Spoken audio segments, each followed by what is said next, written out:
Starting off first with our continuing focus here on WION, US President Donald Trump's former national security advisor has pleaded guilty to lying to the Federal Bureau of Investigation about his communication with the Russian connections. Flynn, remember, was charged on Thursday with one count of lying about his private discussions with the Russian ambassador Sergei Kislyak.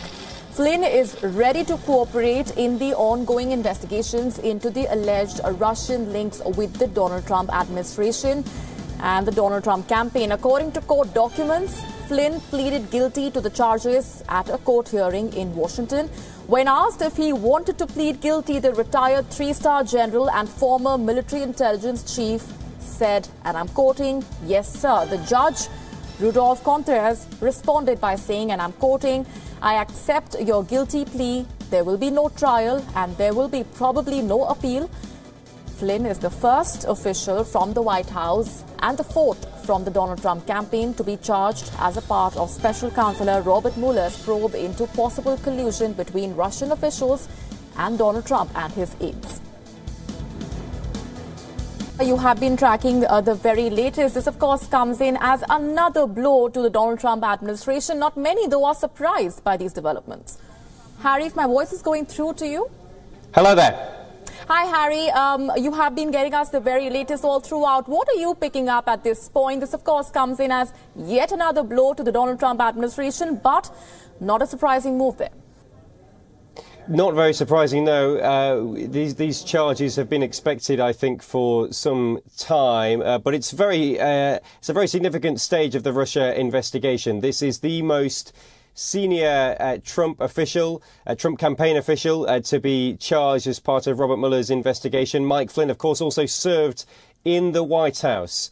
So this has very significant political ramifications for Donald Trump's administration and potentially legal ramifications as well. We know that Mike Flynn has pleaded guilty to lying to the FBI or to making false statements to the FBI about his conversations with the Russian ambassador, and he has said that he's cooperating with the special counsel Robert Mueller's investigation.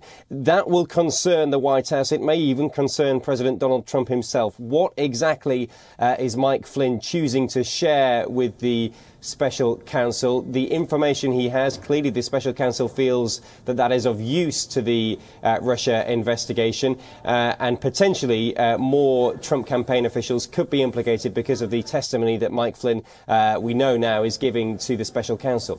Harry, what's also very interesting here is the constant denial, the constant distancing that the Trump administration officials have been trying to portray ever since these charges came out. Absolutely. They've been trying to make to distance themselves from this Russia investigation. Look, the three previous people who've been charged as part of this investigation, Paul Manafort, Robert Gates, an aide to Paul Manafort, and George Papadopoulos, they were all members of the Trump campaign for some period of time. And what the White House has done is dismiss them as minor figures in the Trump campaign. They can't do that with Mike Flynn. Mike Flynn was a very senior member of the Trump campaign. He worked with Donald Trump for more than a year on that campaign, and then he was appointed National Security Advisor to serve in the White House. So this investigation has now moved onto officials who are very, very close to President Donald Trump of the United States. So it's very difficult for the White House to dismiss this Russia investigation any longer. They have put out a statement today and say that the charges today relate only to Mike Flynn and only implicate Mike Flynn. And there's no suggestion, they say, that anyone else in the White House may be implicated. But the very fact that Mike Flynn has pleaded guilty and says that he's working with the special counsel in their investigation will certainly cause concern among figures from the Trump campaign and possibly figures in the White House as well. That's certainly a sign of trouble, to say the least, for the Donald Trump administration. We're going to leave it there for the moment. Harry Horton getting us the latest from Washington, D.C. Appreciate you joining us on the broadcast.